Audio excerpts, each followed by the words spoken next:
You're listening to the Straight to Video podcast with Rob Lane. How's it going to all of you listening? Hope you're well, and thank you for checking out my Straight to Video podcast. So it's creeping up on that time of year, my favourite time of the year, Halloween season. So I'm ramping up the horror as best I can over the next few episodes. And today we kick off with a good one. I'm excited to introduce you to Diandra Lazor as we chat all the way from her home out in Las Vegas. Diandra, or as some may know her as Sassy Sledgehammer, first landed on horror fans' radar many years ago with her incredibly accurate cosplay appearances of Nancy Thompson from the Nightmare on Elm Street series of movies, and played in the films by Heather Langenkamp. Since then, Diandra has had the opportunity to portray Nancy in Elm Street fan films and also carve her own path in the horror community with her uber fun videos on the Captain Sassy YouTube page and through social media. She's pretty infectious in her vibe and attitude and a true champion of 80s horror and beyond. Personally, I'm always blown away how a movie series from the 80s, which I loved so much back then, continues to open new doors and opportunities and gives people like me and many others to connect with like-minded fans almost 40 years down the line. It's pretty awesome. This Straight to Video podcast is, as always, proudly presented to you in association with Affinity Photo. Affinity Photo is an incredible piece of photo editing software which I've been using for graphic design the past couple of years. It's used to create the podcast episode artwork which you see each week, and it's an extremely affordable alternative to other programs on the market. So please, if you can, check them out at affinity.serif.com.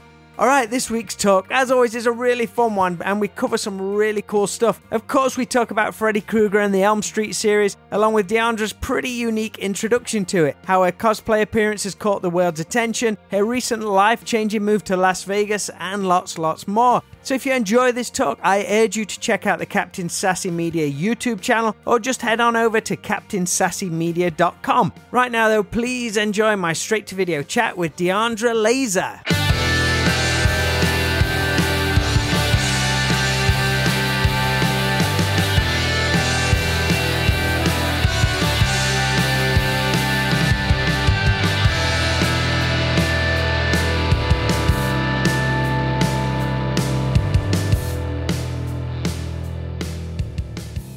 It's so weird. How are you doing? I'm good. Oh, wait. Now it switched over. There we go. Yay. Instant slick studio. Instant. Woo. I need some hints and tips for that. It looks amazing. Thank you so much. I'm glad we were able to do this. Yeah, I'm chuffed to bits. That's wicked. I just threw some English slang in there for you. Chuffed to bits. Oh, my friend Jude is also from England, so she always says chuffed. And so I've tried to start using it as American slang. I've been like, oh, I'm so chuffed. And everyone's like, what? And I'm like, you don't have English friends. You wouldn't understand. Whereabouts is she from? Do you know? Shoot. I can't remember. I'd have to look it up. How do you guys know each other? We met back in 2011 on Twitter when I Am Nancy was coming out, because she is in I Am Nancy. She is the woman in the wheelchair at the very end, and we've just kind of maintained a friendship since then. So she's given me a lot of tips and tricks to not come across as too American.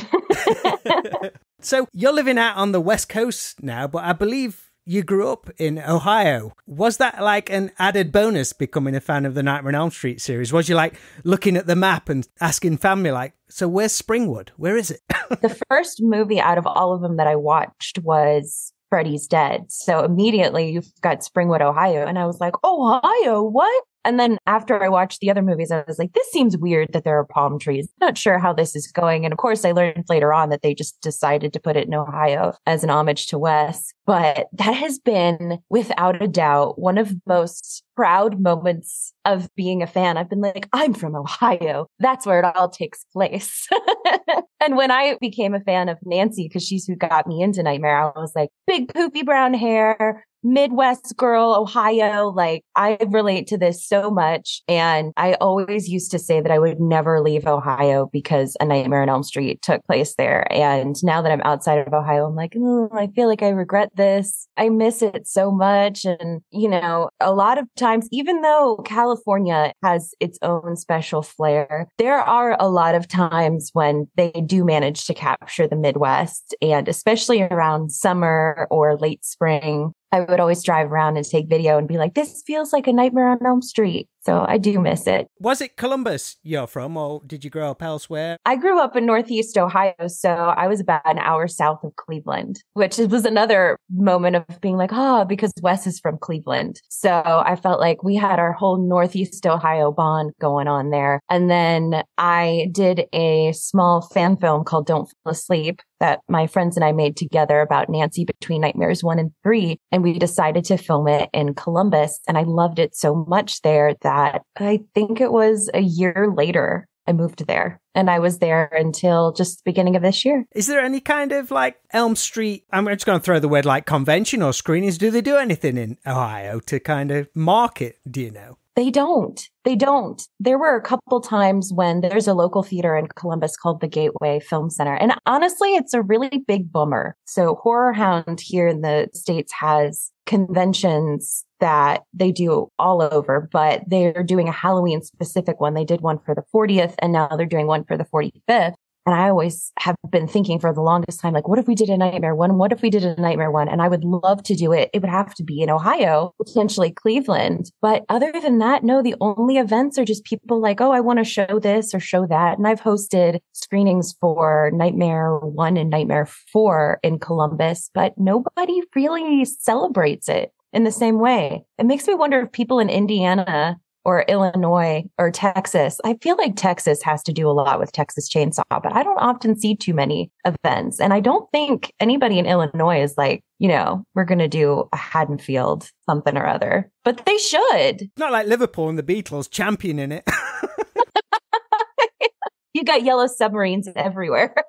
Everywhere. They are everywhere. So cool. Before horror became such an important part of your life, was there anything in particular you were a fan of growing up? What were like some of the big movies or music or TV shows which kind of you had like crazes for? Anything in particular? Yeah. Oh, yeah. Movies have always been a really important part of my life. My grandma took me to the movies all the time. We would have this tradition where we would go get like a Chinese buffet and then we'd go to the movies. And that was what we would do. Oh, man, that sounds great. Yeah, it was wonderful. She would take me from when I was a baby to pretty much, I would still try to go to the movies with her before I moved to Columbus every so often, but definitely up through high school, we would go from time to time. I remember listening to Lady Gaga when she had just become big and like Bad Romance, sitting in the parking lot, getting ready to go to a movie with my grandma when I was in high school. So that was a long tradition. And she was the one who got me started into horror, but she didn't really know. My cousin was a big Universal, still is. I've learned recently that he has a massive Universal Monsters collection, and he would watch the Universal Monster movies on VHS. Then I started to watch them, and that kind of got me started thinking about horror movies. But growing up, I was really big into Britney Spears, like typical American millennial kid born in the 90s, growing up in the 2000s. I was very big into Britney Spears. I was very big into Chicago and Catherine Zeta-Jones. The first internet fight I ever got into was over being Catherine Zeta-Jones' #1 fan. Way back in the early 2000s. And then I loved The Phantom of the Opera from 2004 when that movie came out. And I was such a big fan. That went on for a very long time. And it was then in the midst of that I had the nightmare dream that made me into a Freddy fan. And it's always been like one obsession with movies or pop culture after the other. And there's been a period where I thought, I don't know if I have like anything right now, like maybe something dwindled for a little bit, but nothing else picked up. And I just kind of felt lost. I was like, what do people think about? What am I supposed to do with myself? But yeah, I always loved that. Before you kind of got into horror, would you see horror fans in school and perhaps be drawn to them or relate to them? Let's say like the Outcasts back then. I mean, today it's seen as totally cool and hip to be into horror movies and to proudly be a geek. But I know for me, I'm considerably older than you, but it certainly wasn't cool back then, even though I always thought it should be. What was your kind of perception of that? I don't think I knew anybody who liked horror movies. I don't remember anyone in my town being even remotely into horror. I feel like I was still, before I became a horror fan, just really into Halloween because I love dressing up. I always took dressing up very seriously. I was in third grade, I think. And my dad and I were working for hours, mostly him, to get my Britney Spears, Oops, I Did It Again, red pleather outfit down correct. And I was so young, but it mattered so much to me. Just different movie characters. Nobody knew who I was, but I loved it so much. But I loved Halloween because my birthday's in October. So I would have like Halloween birthday parties at a haunted hayride or something like that, or a costume party. So I always loved it, but nobody ever talked about horror. Of course, you'd watch it as a kid. You'd be like, all right, we're doing this thing. Who wants to watch a scary movie? But nobody loved them. Nobody was into it. Nobody talked about it. But I was friends with everybody. So I feel like we would have been cool. I guess the emo kids were the closest thing, but they'd never even talked about horror. And I went through my kind of like weird emo phase as well, but they were much deeper into things than I was. And so that was the closest thing, but nobody was ever like, I'm a big horror fan. I wish, I really do. I guess you was like Hot Topic generation then, weren't you? Yes. That was us.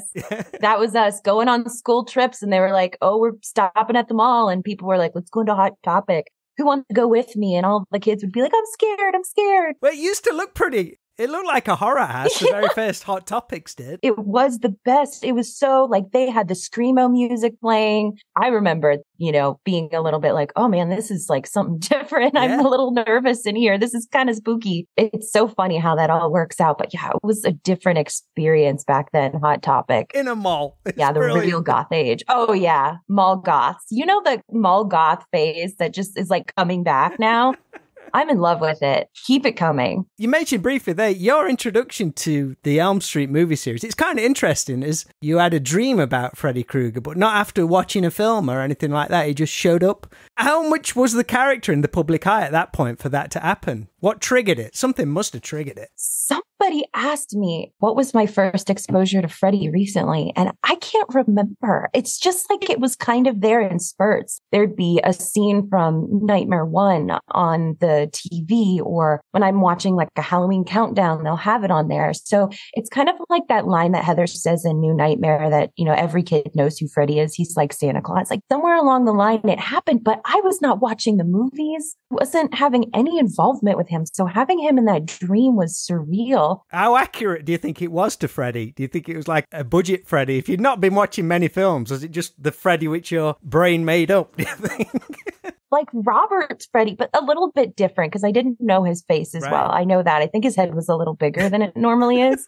No pun intended. No offense, Robert. I think it was just like a general, when you see a Halloween mask and you know it's supposed to be the original Freddy, but it looks kind of different. It was like that, but the rest of the outfit was accurate. Mm-hmm. And he didn't take me to a boiler room. We were in a forest, which was interesting, but it was like out of nowhere. It was the strangest thing. And it was just so real and interesting to me that I just woke up and was like, okay, I want to go watch these movies now. And that was all it took to just get me started on this path that my life is what it is today. What year was this? I want to say it was 2007, between summer of 2007. So I had just come out of my freshman year of high school and I was going into my sophomore year. We were on a trip with my family to Western Ohio. There's this town called Van Wert. It was really eerie because there was like nobody around, but it was one of those Ohio small towns that kind of looks like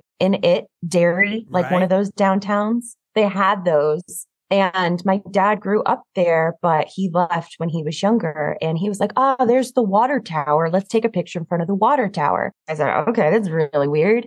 And that night I had the Freddy dream. We went home, went to the local video store when they were still around, rented Freddy's Dead, saw that it was in Ohio, saw that movie had involved a water tower. And I was like, holy crap, I just had my dream in Springwood.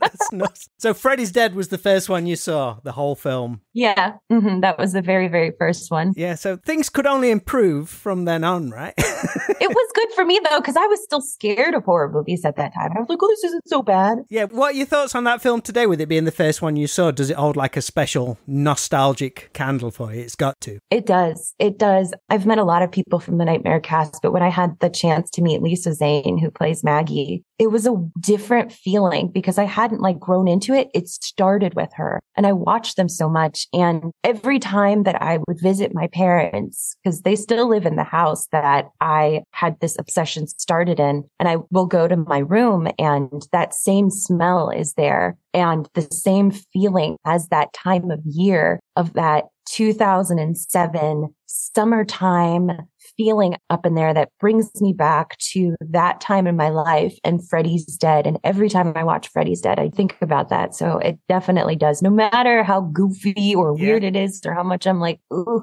it's still one of those movies that I love. I love it so much because it was the first. That's awesome. What order did you see them in from them? Did you specifically go back to the first one or was you just picking and choosing? I think it might have been. It's hard for me to remember, but I kind of have an idea because I just started grabbing stuff. Right. Every time I'd return one tape, I'd go and get another. I think it was Freddy's Dead, then probably Freddy versus Jason. Okay. Then part 4. Then part 1. You were all over the place. You were just bouncing. Then 3, then 2, then New Nightmare, then 5. I don't know why. I was like, oh, I forgot about part 5. It just kind of fell into the back burner. But I remember Freddy's Dead, Freddy versus Jason being a lot of the ones that I would watch early on. And then in came part 4 because then I got really big into Alice before I knew who Nancy was. And then when I watched part 1, I was like, who is this girl with the big poofy brown hair? But yeah, it was all out of order. Had you had much kind of connection to like strong female characters in movies to that point? Because that's one thing that the Nightmare films are great for, especially Nancy and Alice. Had you had any kind of connection with being a movie fan prior to then? Was it through Zeta-Jones or who were like your role models up to that point? Yeah, I think it was definitely strong female characters because when Catherine played Velma Kelly in Chicago, she was very bold and fierce and audacious. And I was just like blown away by her. But it's also really funny because at the same time, I mean, Britney Spears is nothing like that. She was just the pop girl. And maybe it was just kind of coming from childhood into growing up. The other characters that I loved, Spy Kids when I was a kid. So Carmen, who's played by Alexa Vega, I was her for Halloween as well once. And I just loved that she was this girl kicking butt. And then when I fell in love with the Phantom of the Opera, it was mostly because of Gerard Butler. I still love him to this day, but I love Christine. I love Emmy Rossum, but she's definitely not a strong female character. But I think there was kind of this trend of strong female characters. And it's funny though, because I still like really outside of horror movies in my own way, I still really like the villains. Yeah. Oh, wait, I forgot about one. I loved Batman when I was a kid too. Batman and Robin. Right. Poison Ivy was one of my favorite characters. And I named my dog Ivy after her. Superb. I loved her. So yeah, I would say probably I had this trend of just liking strong female characters, but I didn't watch a lot of like strong female heroes. It was mostly the villains, strong female villains that I had exposure to. What was it that the character of Nancy Thompson then that particularly resonated, do you think? People always talk about representation being important. And of course, I'm just your typical American Midwest girl. But even playing with dolls growing up, I always wanted to have the brunette. I always wanted to have somebody who kind of looked like me. And back then with my hair that wouldn't stay still, and I had a friend who was very, very much like Tina, and I was always looking out for her. And I just felt like I was seeing myself on screen, but a stronger version of myself because I didn't have a lot of self-confidence growing up. I tried to, and I was pretty set in myself, like, yeah, this is who I am. Oh, you want to pick on it? I don't even care. But I still was not very confident in myself. And so I saw Nancy as like this version of myself, somebody who had a lot of similarities to me, but was stronger, who was able to face her fears, who was able to be independent and be strong and think for herself. And then when I saw part 3 and she had become this grad school superstar, so she was obviously very smart, very hardworking, I said, okay, this is the ideal version of myself that I think that I need to become. And so I looked at Nancy as this role model of what's possible. Because one thing I also really liked about her is she was just a normal girl outside of Freddie. Like, she didn't have any dream powers that we know of. She didn't absorb her friends or anything like that. And I don't mean any shade to any of the other girls because I love them so much, but she didn't have any of that. She just had her smarts and a good head on her shoulders. And I felt like that was attainable for me. And so she just became my role model. And you got quite some notoriety cosplaying Nancy, which brought a lot of interest on the internet. Did you expect such a response for what is essentially quite a niche character, at least in the cosplay world? Was he taken back by that? I had no idea because there was somebody, I mean, it was just me in my room. Most of my collection was back in a deep, dark corner so that my parents couldn't even see it. And I knew nobody who liked horror or anything like that. And I just kind of went out there and was like, there's got to be people. So I went on a message board for Nightmare on Elm Street Films.com and started talking to people. And that's when I met my friend Paige. And she said, I love Nancy. She got me into Nightmare. And I thought, oh my gosh, there's one. And as I started to talk to more of these Nightmare fans on Nightmare boards, I was like, there's got to be more. There's got to be more. And then Facebook became a thing. And I joined that for the cosplay. And my whole goal was just to see if there are any other Nancy fans or to encourage people to look at her differently because she meant so much to me and I thought so much about her. And it is so funny because Freddie is the character that's in all of the movies. He's big, bold, he's everywhere. But Nancy is like, you don't recognize her unless you know the movies at all or have just recently watched them. And I was hoping for people. It was slow growing, but I feel like over the years, more and more people have appreciated her, which has been really, really exciting. What was it? Probably not many people recognizing who you was, but when somebody did recognize who you was, their reaction was like, holy shit. That was the reaction you wanted. People like really appreciated it. Yeah. Right after I became a fan and was my sophomore year of high school, I was Nancy for Halloween. And nobody knew who I was. So I put together a collage of pictures of her from the movies. I printed it out and the ink was low on the printer. So it did not, all the lines, yeah. It was a little pink. Yeah, it was a little pink. And I put it in my little pocket and people would ask me and I'd whip it out and I'd show them. I'd be like, oh, I see. Look at the detail I got. Yeah. I was in science class and this kid walks up to me and goes, oh, you're Nancy Thompson. And I was like, what the fudge? She's like, I just watched it last night. I said, oh, okay. But still, I was blown away that somebody had recognized me and knew the first and last name. That was a top moment. That was my first exposure. And now when I go out and people are like, I love Nancy, it's just like this weird little thing in the back of your head. You're like, oh, you know about this really niche thing. And then if people can spell Langenkamp correctly, I'm like, oh my gosh, you really know this stuff. Who was the first Elm Street cast member you actually interacted with? Was it Heather Langenkamp or someone else at a convention? Because I love the fact that there's like this real camaraderie between everyone spanning across all the films. So they're always at the conventions together, and everyone who I've met a few of them now, not all of them, but everyone I've met has been just super nice and have such a love and passion for these films. They are. They're really, really nice. Always been very welcoming. I think the first person that I could say that I met in person, but also interacted with online was Mark Patton, who played Jesse in part 2. That's a high bar to start with.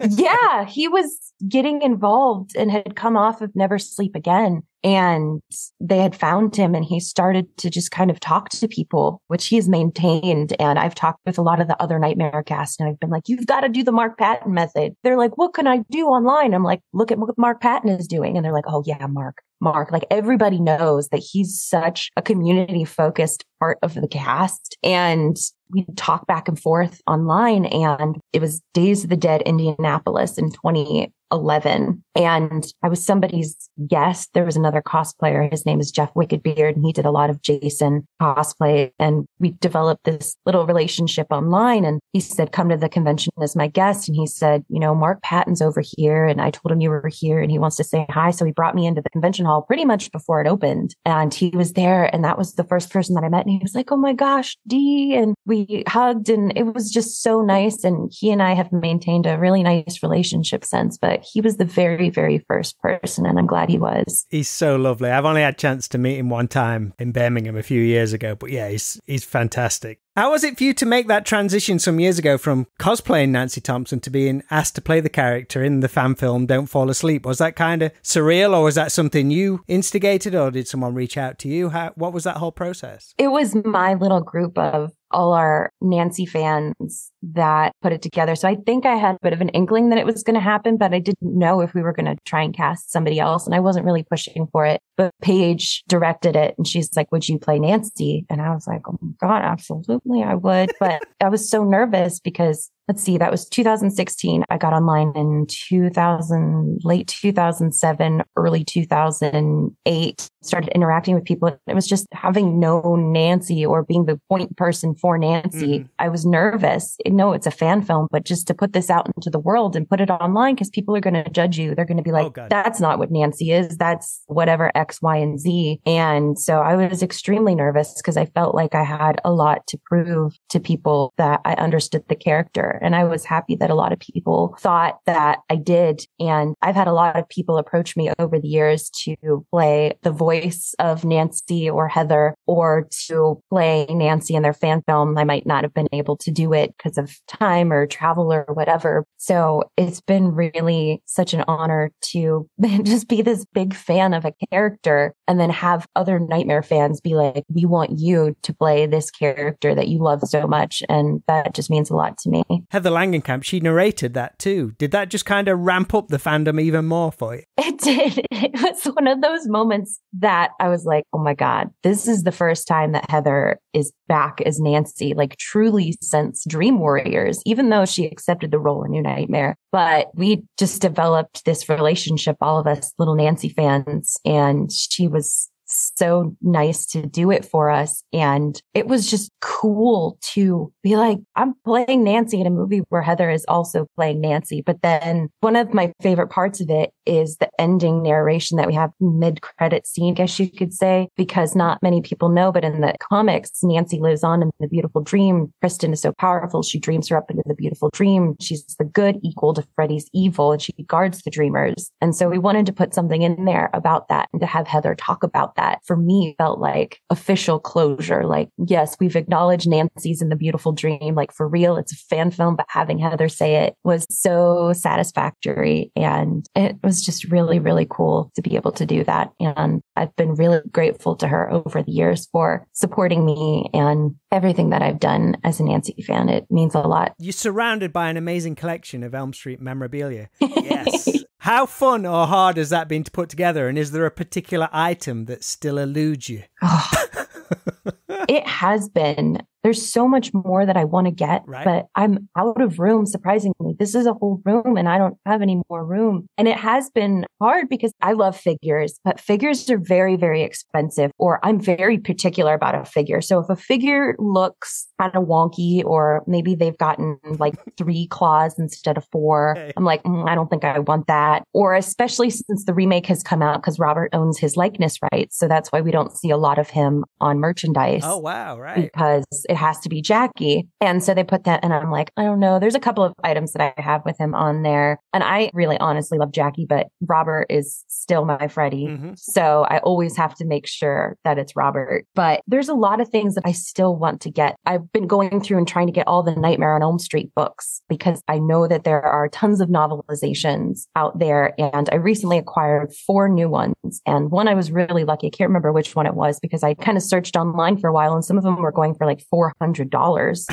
And I'm like, holy fudge, that is a lot of money for a book. It's got to come cheaper. Luckily, it did. I found one for $40, but that's still a lot compared to what it used to cost. Yeah. So there are little things, but over the years, it's just like every time something's come out, I'd had to get it, like Robert's coffee from Dead Sled, or the Nightmare coffee, or I have the ticket from when Mark Patton's documentary Scream Queen had its advanced screening, even though it was kind of technically the world premiere. I have that ticket in there. It's just like these things that I've accumulated over the years, or picked up at like a local Halloween store or ordered online. What's the tackiest, most rubbish piece of memorabilia you've got? Perhaps bootleg, but you love it to bits. I love that kind of stuff. There's got to be. I know there's definitely like one. This is so awful, but I gotta have it. Gosh, I guess. Okay, so I'll put you on the spot. This Savage World Freddy cracks me up because he's like this He-Man, muscly I'll Freddy. take it. And it's so weird, but I love it. He doesn't even have his glove on. His glove is over here, and it's like a big honky glove.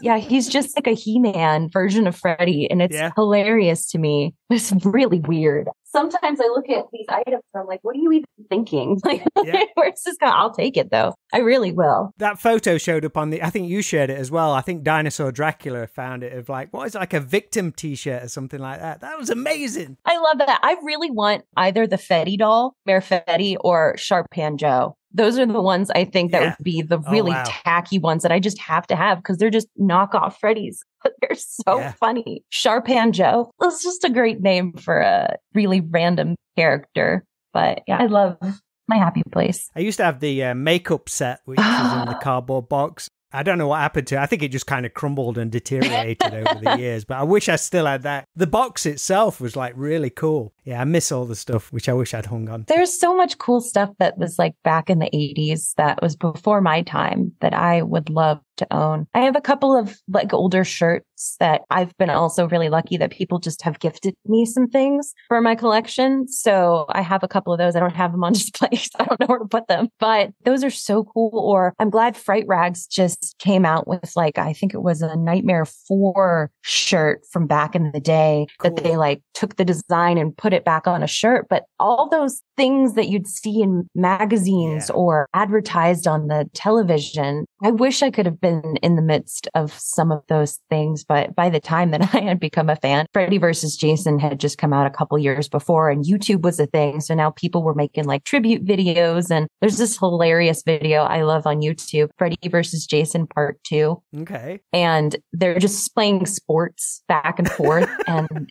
I used to watch that when I became a fan in the very, very beginning. But all that old memorabilia, I'm like, I want that. Like, I want those cheesy, ugly old masks from like the 80s that people had. I would love to get one of those. Or like the t-shirts with the puffy print or something like that. Yeah. I always think like I pick up an old copy of Fangoria and you see like the order form page and stuff like that. And I'm thinking there's got to be some warehouses somewhere with like boxes of box fresh stuff that never sold. It's got to be somewhere. Someone's onto a gold mine when they stumble upon them. You're right. I wonder if they do, or I bet Fango does, because I know that they're always going back into their vault. And sometimes they'll go back and pull out a box and they'll say, hey, look what we found. So somebody somewhere has to have some of those old giveaway items. They didn't sell that many Texas Chainsaw Massacre 2 t-shirts back in the day.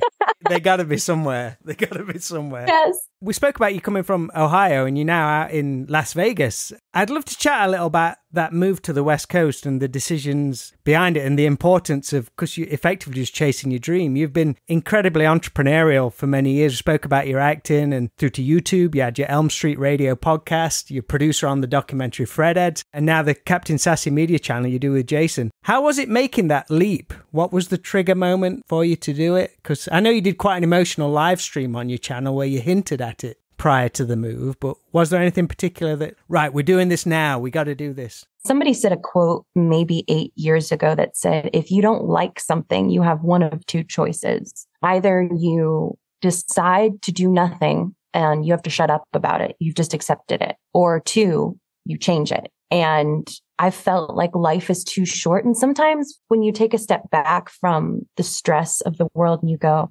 basically, there's so much out there. There's people, living on boats in Thailand, or someone in France is like working in an art gallery, like all these different lives and all these different things you could do. But we're focused on, hey, I got to get this deadline by, 5. And when you step back, it's like this little blip in the entire span of just existence that we have. And the world and time are so much bigger than us. So you just have to take advantage of everything that you possibly can. And I had gone through some job changes over the years, and I just was consistently unhappy. And I felt like I left Northeast Ohio to change something. And then I felt like I outgrew Columbus, and I loved Columbus. I really did. But a lot of the people there, a lot of the scenes weren't really just me. A lot of activities weren't coming through through that were best for me. And I kept seeing people on the West Coast doing stuff, people on the East Coast, yes. But I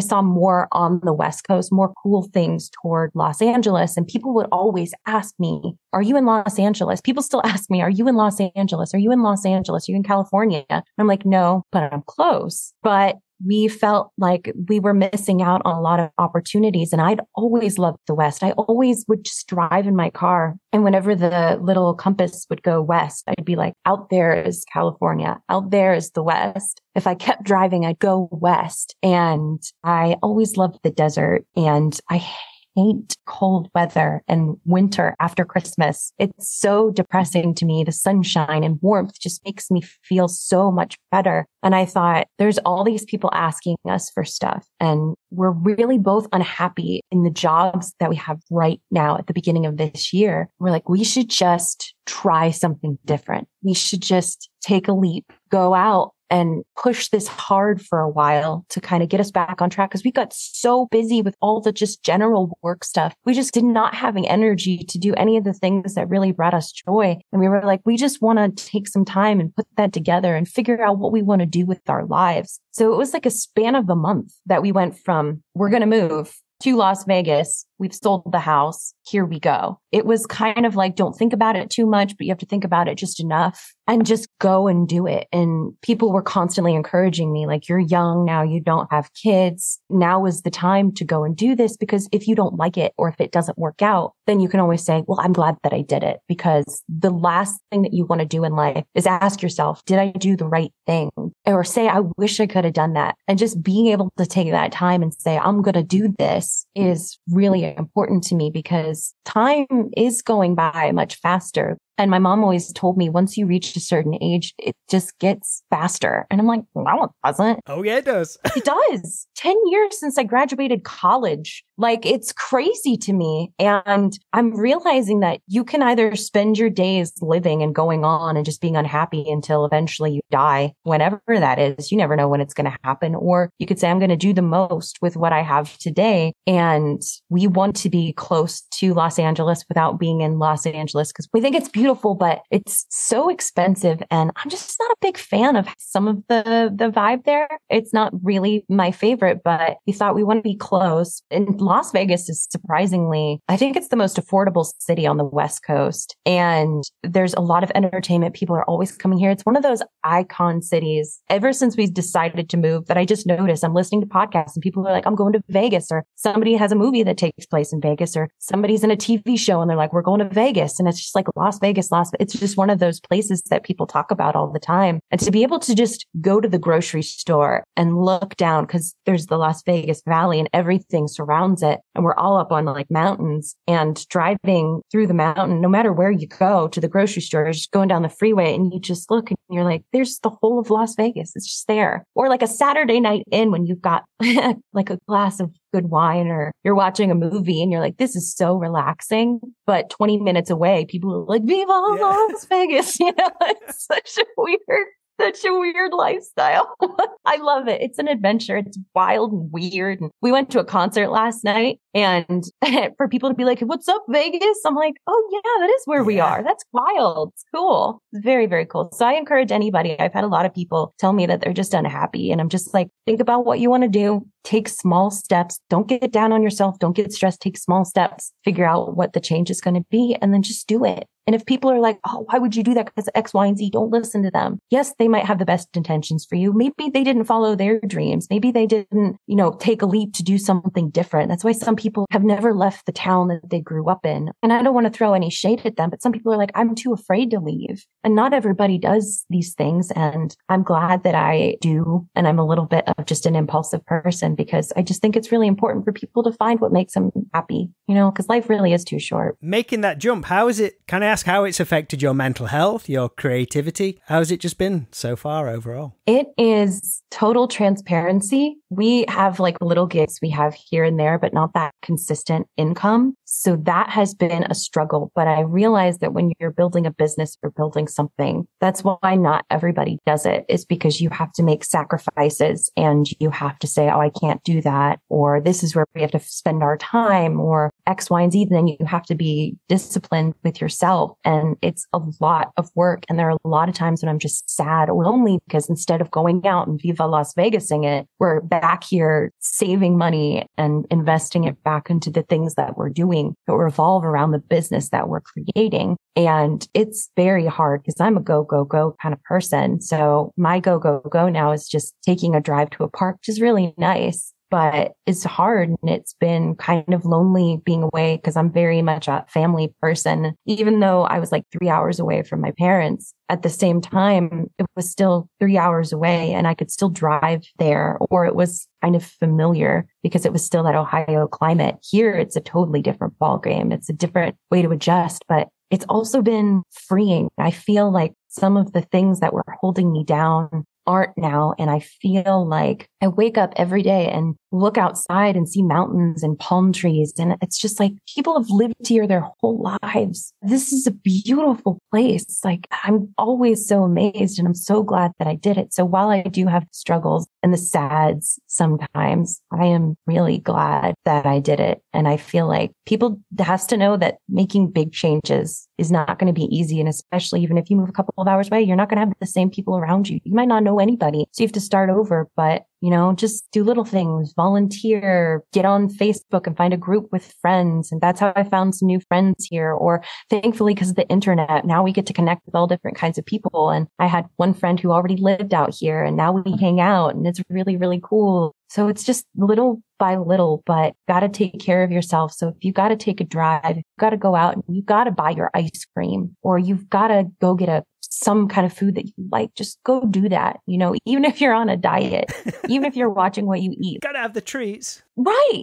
You've got to have the little treat. Otherwise, what is the suffering for, What is next for you? How do you see the YouTube channel growing? What projects have you got coming up? Because the videos which you do on YouTube, they've got to be massively time consuming. The amount of work that goes into them. The biggest ones are, Snacks and Screams takes a while because we write the script and then we go back and we edit it. We'll try to do skits and get costumes and put that. So it takes a lot of time. Like we would love to do it every other week or every week, but it's not one of those kinds of shows. And we've put it on pause now during the SAG and the writers' strike. We're trying to talk about movies in a commentary way without being like, go watch this movie, to respect that, because especially Warner Brothers is one of the big bads of this and they're the ones behind all of this. So it's really hard for me, but we are working on creating our own short films now. We had this wonderful live stream last week when we invited a bunch of people who follow us, our friends. We were like, all right, we want to create a short. Give us some ideas, guys. Let's talk about this. And just being able to talk to everybody and come up with this idea together. We're writing that script now. We have a couple of other shorts we're working on. One was Jason's idea. One was mine. And so one is leading, one is supporting. We're both working together on. And so we're working on those shorts. Then we're creating a couple of skits going out to Los Angeles to collaborate with people that we know. And then also just trying to figure out, we have been doing a lot of work with Fangoria, representing them, covering events for them, doing stuff like that. So our relationship with them continues to grow. And we would love to go travel. We honestly love telling stories about people. And there's a lot of people in the horror community who don't get talked about, the YouTubers or the artists or the cosplayers or whatever. Like we love to talk to those people. And some people have amazing stories that we've talked to. And we're like, we just want to share this. Or the unsung heroes, a stuntman from a movie or something, just creating these little documentaries, these little stories. And then maybe those will inspire people to go make things on their own or go pursue the thing that they love. Because I feel like everything that we create is trying to make horror fun. I say, because it's fun, but we like to show the fun side of it and inspire people to just go out and start doing things, make changes and don't feel like you're stuck. Know that there are other people out there like you and connect and support, and don't be afraid to be creative. So we're always working on long and short and different kinds of videos to try to do things like that and just share a lot of stories. That's what we like to do. Awesome. Well, I'm excited to see what happens next. Thank you. All your videos are great. Appreciate that. Right, I'm going to end Last question. All right. I want you to time travel a little to a Friday night in the late 80s or early 90s. You head into the video store. What movie soundtrack do you have on the Walkman, and what 3 tapes? Got to be tapes. You're probably DVDs, but it's got to be tapes. Which tapes are you going to rent for the weekend? Walkman first. What's on the Walkman? So I've always dreamed of spending a week in the 80s. So I'm definitely probably going to put on the Footloose soundtrack because I love all of the songs on the Footloose soundtrack. Love them, love them, love them. I think I want to get probably like, I'll say Nightmare 1. Or maybe Nightmare 3, because I feel like those capture the 80s pretty well. And, it's close to my heart. So I'm going to get a spooky movie back in the day.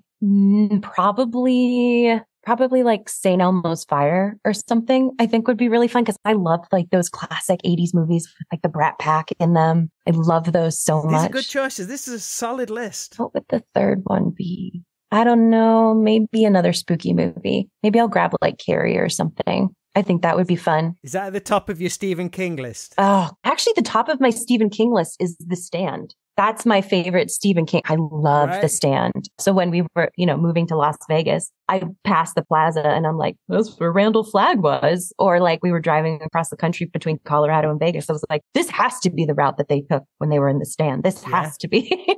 I love The Stand, but I also really love Carrie. Sissy Spacek is just so wonderful in that movie. Such a tragic, haunting character that I feel so bad for. But it's a beautiful movie. But it is one of the top Stephen King movies. I would definitely say is Carrie. So those would be my 3. I'm coming in and then I'm going to get a pizza. I'm going to get a pizza and sit home and put on my VHS tapes and put my Walkman aside and watch those. I definitely think so. And I say St. Elmo's Fire because I saw it on streaming this morning and I was like, I really want to watch that. So I'm picking that up too. What would yours be? Oh, right. Okay. No one's ever asked me. Oh. Favorite soundtracks. Wow. See, the Nightmare on Elm Street soundtracks were ones which really got me into hard rock music back in the day, like subliminally. Well, a lot of soundtracks did, but if I had to pick a soundtrack, I think the 2 greatest soundtracks of all time are Rocky IV and Top Gun. Oh, Top Gun! Oh, good choice. Rocky IV pips it though, soundtrack-wise, yes. I think. Oh. So you got like the training montage going to the video store. You're feeling pumped. 3 films. Wow. I'm going to go. It's tough. It is tough. I'm going to go for some regular ones. I'm going to go for Can't Buy Me Love. Oh. Patrick Dempsey. That's a great film. Yes. Oh, yeah, this is tough. I should have this pre-planned. I'm going to go for Monster Squad. Oh, good choice. Which actually, that strangely might have come out at the same time as Can't Buy Me Love. I don't know. Off the top of my head, I'm going to say Teen Wolf as well. Oh, man. That's such an exciting movie. We just watched that. We just rewatched that recently. And I was like, man, this is so much fun. You are in for a really good weekend. Diandra, thank you so much for chatting with me. I've loved that. It's been wicked. Thank you, buddy. I really appreciate it. Thank you so much for asking me and for watching what we do and supporting it. It means a lot. So thank you.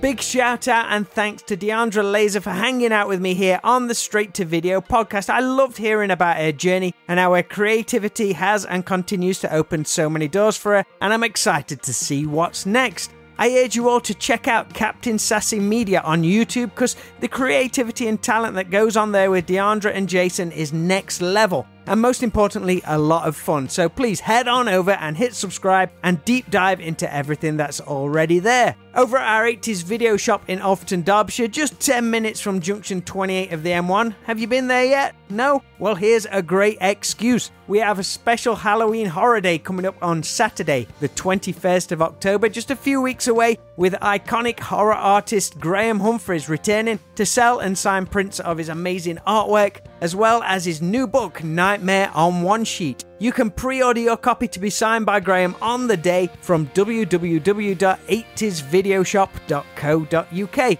Then, on Monday the 30th of October, we'll be teaming up once again with our friends, the Loft Movie Theatre, for another Halloween screening. This time we're showing The Return of the Living Dead at the Savoy Cinema in Nottingham. Tickets for this amazing film are on sale now, so I really hope some of you can make it along. So that's all for this first of our Halloween episodes, but I'll be back next Friday. So until then, always be kind, please rewind and unwind, and I'll speak to you all real soon.